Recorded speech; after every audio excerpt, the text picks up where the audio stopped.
The difficulty I have with games is that I love new experiences. To me, there is almost nothing better than stepping into a brand new game, experiencing the world, the enemies, and the story for the first time. The Elder Scrolls games are great examples of this, from stepping off the boat in Morrowind to emerging from the cave in Skyrim each time you are hit with the massive scale of the world you're in, and you don't usually get that exact feeling again. The first time you hear the narrator in Bastion say, "The kid just rages for a while." The first time you power up your Atlas in MechWarrior. These events are special because they were firsts.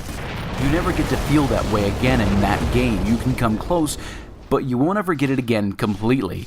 One measure of a great game for me is how well it can maintain the feeling you get the first time you get into the game.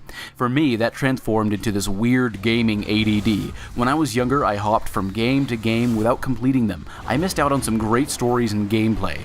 I've gotten better, but I still love that feeling you get from firsts. Being a broke gamer, it can be difficult to scratch this itch.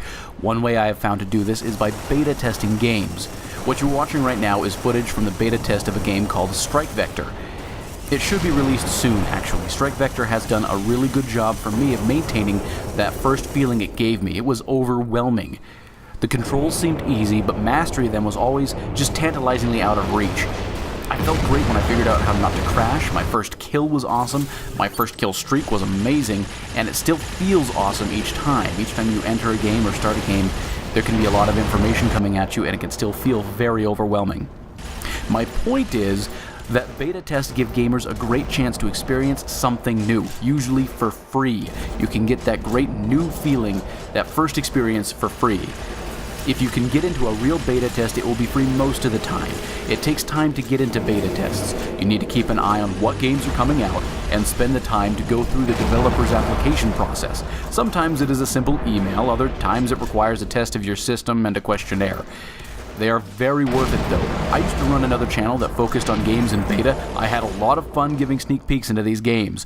You do need to be careful though, because most beta tests will be covered by a non-disclosure agreement. You won't be able to share anything about the game until it's lifted. If you're not worried about sharing game content, you don't really have to worry about it. When I was running IM Beta games, the best way for me to keep up on games in development was old-fashioned research. Google. Google is your friend. Wikipedia will also have a good list of games in development. Free gaming feels really good. Now, when you mention beta tests, you always have to bring up early access. A word of caution about early access games. These games are still in development, but reward you for pre-purchasing them with access to late-stage alpha builds, early beta access.